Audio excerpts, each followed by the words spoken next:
Okay, I don't, let's just, all right. Hello, keepers. So this is supposed to be my night number 4 of the Howling Horror Nights series that I've been doing. Things have been getting a little bit more strange and unusual. Um, these guys keep popping up and now their eyes are glowing. I don't know what's going on. But I've kind of traced it back to this kind of all started from the first time I visited this year's tribute store, which is located in the New York section of Universal Studios, Florida. So I've gone through some of my video clips and I think I've found a couple other things I really didn't notice before. I've done a little bit of research. So I think I'm just going to take you through that, my visit to the tribute store, and what I've uncovered, and maybe you can help me put these pieces together as to what all this weird stuff that's been happening to me is all about. So with all that being said, let's go. Mike the Bee, the music. So the tribute store, which is normally in the Stein building, was moved over to the Museum of Antiquities building. And there's a sign when you walk up that there's a temporary entrance on the side, kind of where the arcade used to be, the Palace Theater facade and whatever. But there is a sign, and it does say, temporary museum entrance. But if you look down, it says it's because of the construction within the Stein building, ground hall, and lobby, and that they are closed until further notice. I know there's construction going on kind of in the area, but apparently this construction is also within the building itself where the tribute store normally sits. And this was kind of a last minute thing, it looks like. It looks like it wasn't meant to be there, or this was, planned that way. So the whole thing already to me is just very suspicious and just kind of weird. So what did pique my interest though is the main attraction of this new kind of area of the museum is the occult artifacts of the world. The creme de la creme of this exhibit is the Pithos of Prometheus, and I think I said that right. But it looks like an ancient vase to me, at least in the picture that I saw outside the entrance to the building. So I was already like, okay, what does this have to do with anything, right? But then what did catch my eye is there was another sign that said that they had found a lost statue of Poseidon. So that really got me excited because if you remember over in Lost Continent, there was the attraction Poseidon's Fury. That was really fun and amazing, and love that attraction. Sad that it's gone. Hope something newer and better comes over there. But they found this lost statue of Poseidon, and it's here in this museum. That was already okay, I gotta go see this. I've got to go see this. They also said that there was weapons of ancient Greece. So that kind of, I guess, goes with the whole Poseidon, wars and all that fun stuff. So I was already okay, let's just go in, take a look around, see what kind of merchandise they have this year as well, and, just make the best of the situation. In my kind of discovering what was in this museum, there was this video, and it basically was explaining to you a little bit of this group that was kind of responsible for finding the Pithos of Prometheus, and kind of who they are and whatever, but they are called the International Institute of Antiquities and Exploration, or the IIAE. This video did have a little bit of narration, I guess you could say, but it was basically they would show part of the video and then there was some text to read. So what I'm going to do for you is I'm going to be your narrator while I play the video. I'm going to try to take out the actual wording part that I'm reading to you. So I hope that makes sense, but here we go. The Museum of Antiquities proudly presents our new building extension open to the public for the very first time. Our one-of-a-kind museum homes artifacts from around the globe in our state-of-the-art, newly built exhibit hall. But how did this all come to be? Well, our IIAE team, of course. The dedicated members of the IIAE travel far and wide to bring rare and unbelievable treasures to your doorstep. Egypt, the Netherlands, Asia, and most recently, Greece. Here in this ancient land is where they found our new centerpiece, the Pythos of Prometheus. The ancient artifact, along with many others, is carefully handled and packaged, lest the valuable objects be broken or destroyed in transit. Once packaged, our artifacts are shipped back home to be put on display for you. So this group basically went digging around this place and found this artifact, and they've brought it back for us to see within the museum this year. But what I want to check out really first was the lost statue of Poseidon, because that just really piqued my interest. Like, was this a truly lost statue, or, like, is this the real deal? Like, what are we dealing with? So when you walk into the temporary entrance, that's the first thing you run into is this massive statue of Poseidon. It's very impressive. Has this trident and stuff. Now, I did notice that I don't know if it was part of the construction or they just haven't finished things, but it looked like the building was kind of falling apart a little bit because there were like some, pieces of the ceiling that looked like they had fallen. Maybe they didn't secure things correctly, and then there were these vines growing everywhere, which was very odd and strange. But anyway, on to the statue. So the statue did have its own little plaque, and so what the plaque said was, while digging in a secluded mine within a once lost continent in search for the abysmal deep or underworld, the Global Discovery Group stumbled upon something even they were not prepared for. A multi-chambered series of tunnels seemingly defying logic as to how they were laid out and constructed met these explorers. After a fiasco of which no real reports were gathered, they emerged with many artifacts, including this illustrious statue of Poseidon. The trident attached to his hand is made of a metal we know little about, but is assumed to hold great power as well. The finding of this piece has stirred great controversy and has been marred with, for lack of better term, bad luck, and many refuse to get near it, even to read this description for fear of the rubbing of the eternal bad luck. Little is known if these accounts hold any water. So this was one of the first things I kind of noticed is when they were talking about this statue basically having bad luck, and I just read, the plaque. I'd read it when I was there in the store, and I mean, of course, I'm like, okay, okay, but I don't know, guys. There's just been some really interesting things happening ever since I visited the tribute store and have kind of ventured the event this year. And I'm just wondering if maybe some of this does hold some water.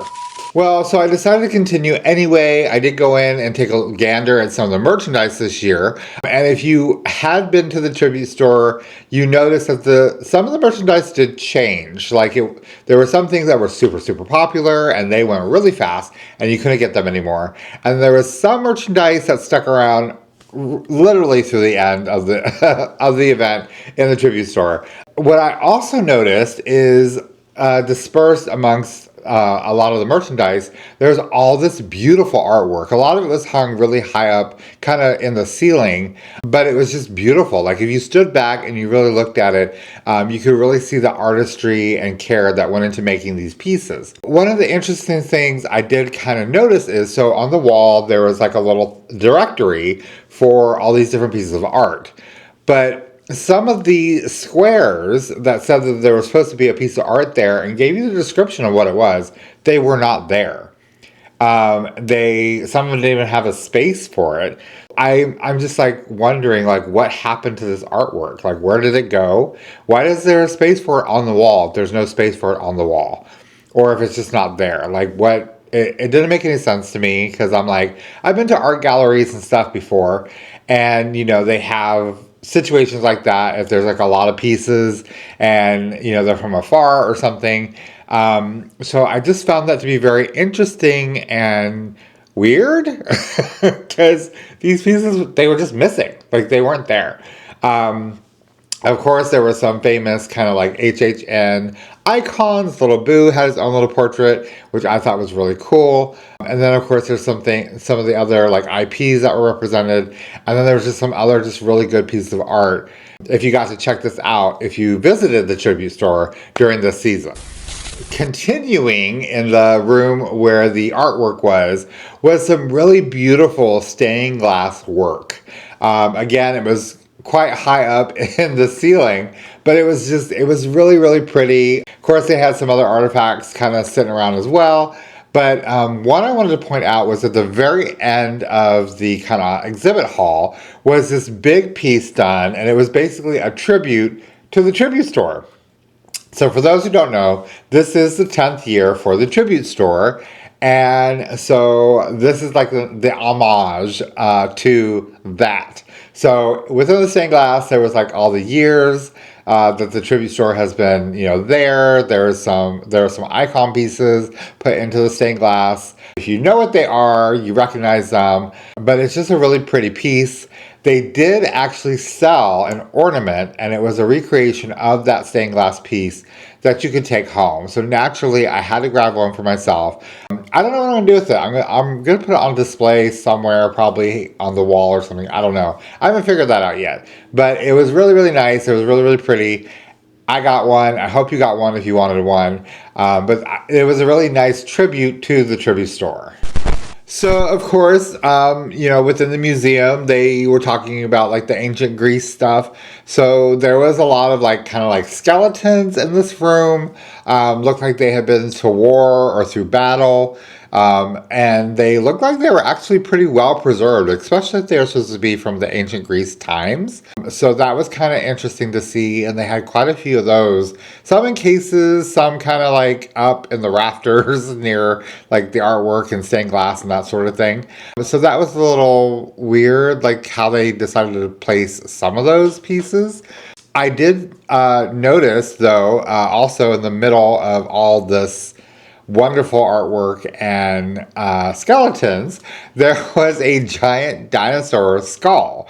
So that was really cool. It looked like the case had been broken, though. I don't know what that was all about. It was something got loose and I don't know, just ransacked through everything, which I would think the museum would do something and clean that up a little bit or fix it. I don't know. Maybe it was from the pieces from the ceiling falling down. But anyway, it was this huge dinosaur skull kind of in the middle of the one exhibit area, which was really kind of neat to see because, dinosaurs. Who doesn't like dinosaurs, right? Now, I know they said this is a new exhibit hall and it's the first time it's being open to the public, but I feel I don't know, they just weren't ready because there seemed to be a lot of exhibits that were coming or in the process of being put together. So I don't know, it felt like it was a rush job. It wasn't finished quite. They weren't ready. There was just a lot of tarps over things and something's coming. It's coming in the future, but it's not here yet. So I don't know. It's just like I said. There's a lot of just kind of weird and interesting things that were happening within the tribute store itself, and just kind of the fact it got moved and the whole construction thing at the other building, and not all the exhibits are in place and the ceiling's falling down. I don't know. A lot of weird things.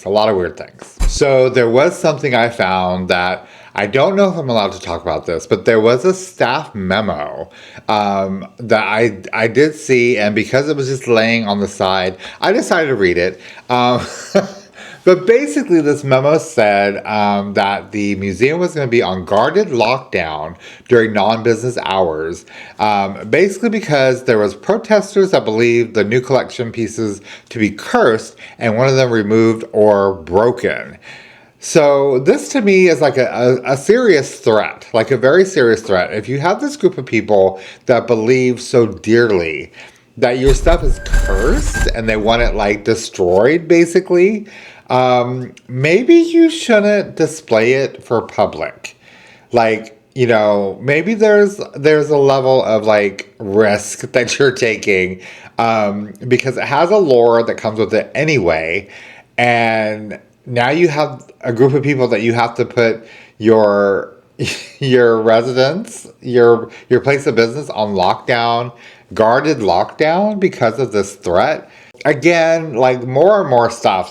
I've gathered all this stuff, going back through it, and it's just a lot, and it's really starting to make sense, why all this interesting stuff is like happening to me during this 5 nights of Halloween Horror Nights.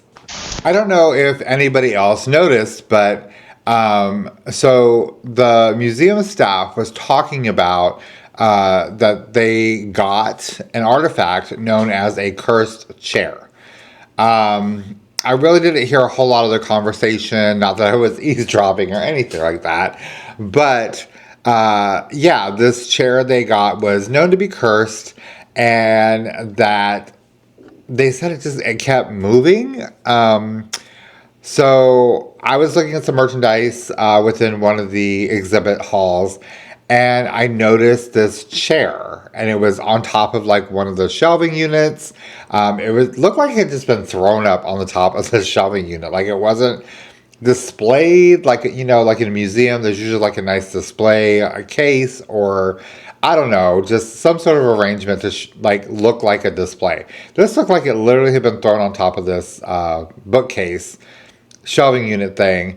Did I find the cursed chair? Like, is that what I was looking at? Because I'm really not feeling too good right now about this whole thing, about the whole Poseidon statue like being like bad luck, and now this cursed chair thing that I probably had seen. I didn't touch it or anything, but being in his presence, maybe some of that rubbed off. I don't know. Like, I don't know. If you've seen the cursed chair, maybe let me know if you've been experiencing anything weird. I do want to say they did give a really nice shout out to the donors of the museum.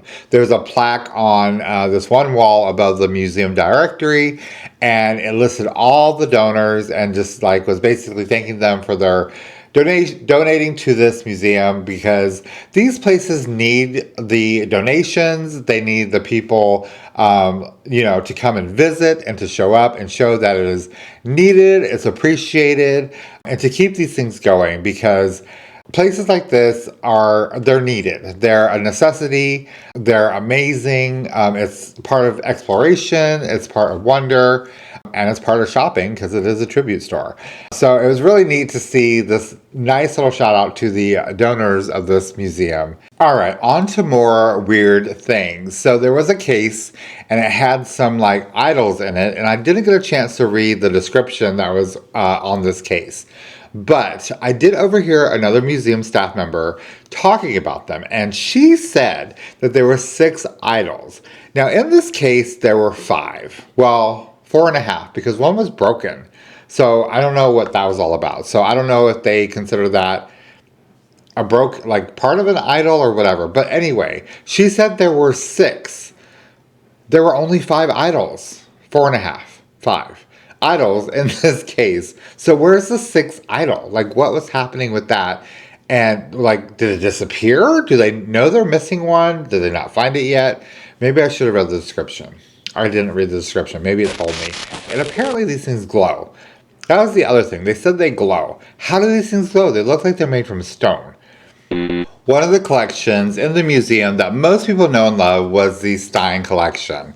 So this collection is the one I guess most people should be familiar with. They had quite a few pieces from this collection along one of the walls in the first exhibit hall or area. Some of the things I saw that I recognized was, well, first there was a case and it had several of the wax molds in it. So for those of you who don't know, these wax molds, they were like a souvenir. So it was a machine, and depending on what the tribute store was that year, there was a wax mold in there that was like themed to that year's tribute store. You could purchase, and it was just that. It was a wax mold. I know some people had these and collected these. Apparently they don't do these anymore, or they haven't been doing these. Maybe they'll come back in the future. I don't know. But they did have a nice little collection that you could see within the Stein collection in this museum. Another thing they had was there was some curator memorabilia. So the curator, what a lot of people say, he is kind of like one of the icons of the tribute store. I know he's been a prominent figure, I think a couple years ago. It might have been last year. But he's, of course, made appearances kind of all throughout. So they had like some curated memorabilia within the signed collection as well. So that was kind of neat to see that. So of course there were other like various artifacts. I don't know what everything was. I did recognize a few things. Boris Schuster's hat was in there for some weird reason. I do want to say, I don't know if the staff knows this or not. I don't know if he was still there, but while I was looking at the Stein collection, I did see a squirrel. So the squirrel was up. He was kind of hidden a little bit back within the Stein collection. Just kind of hanging out, doing his thing, whatever. So I didn't want to startle him because I didn't want him to like, knock anything over, destroy anything. But he was definitely up in there, pretty good. And I think he was a little scared because he seemed to just be like standing there like a statue, like frozen. All right, guys. So now let's talk about the crown jewel of this whole exhibit, which is the Pythos of Prometheus. So it said that it was discovered in the mountainous regions of Sparta, Greece. This artifact predates nearly everything housed in our museum at this time. Believed to be the mythical Pandora's box, of which contains the unlimited horrors of the universe, theoretically. The story of the Pythos of Prometheus begins with the brother titan of the named Pythos, Prometheus. After the theft of fire from Zeus and the subsequent eternal torture of Prometheus, Zeus then gifted this vessel to Pandora and Prometheus with direct instructions to not open it, knowing full well, however, that Pandora's curiosity would get the better of her and the ultimate evils held within would inevitably be released.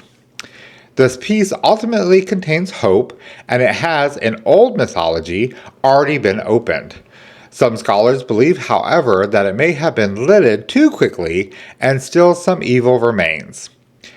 We here at the Museum of Antiquities do not subscribe to that form of rumor and plan to open it and research the remaining contents, if any. So the people of the museum put this vase, the Pythos of Prometheus, on display with it opened, with the possibility of evils still being inside to be released from ancient Greece. Why would you do that? Why would you do that? So I did kind of look at this ancient artifact while I was there, and I did notice shadows coming from it. If you listen really closely, there were like voices. I don't know, something was coming from this artifact for sure. I also noticed while I was kind of walking around, because the whole like destruction of the museum and maybe the vines started to make a little bit more sense as to why this stuff was happening within this museum, because whatever was coming out of this artifact was being released. It was growing. It was starting to take over this museum. I also noticed there were these kind of creatures. I don't know how to explain them, but they were kind of up on top of some of the display cases. There were like shadows that would appear, like not good, happy, fun shadow puppets or anything. It was not good. It was not good. It wasn't a good feeling. It was weird. But it was sitting there. Lid was cocked open. Evil demon shadows coming out of it is what I'm assuming they are now. And the museum and probably New York is doomed. So one other thing I did learn about, I went back into this tribute store. I actually went to go buy some stuff, and I did see one of these little like beetles that looked like it had been carved out of maybe stone or something and then painted. It was really, really pretty. And I have learned that apparently these beetles, because there's more than one, there's apparently 10 of them, that had escaped or moved something. I don't know. They were apparently all over the museum, and which the staff said was impossible because they were not real beetles, but they had been moved. So either somebody was playing a really bad joke, or They opened the vase is what happened. I think that's what really happened. They opened the vase, and now crazy things are happening everywhere. And yeah, I have one more night to get through. They said if you make it through 5 nights of Halloween Horror Nights, you'll be fine. Everything will be fine. And this is night number 4, and things have gotten just so crazy and weird. And I think maybe because I have all this bad juju from the tribute store, I don't know. My 5 night guys, they keep appearing and disappearing. Their eyes would glow from time to time. I don't know. So weird. Anyway, I'd like to thank you guys for following along with me on these little adventures. The ones I hopefully will continue to survive. And as always, I am Mike the Bee. You never know where I'm going to be. I'm just going to be. You be too. I hope I make it to the 5th night. I'll see you guys later. Bye.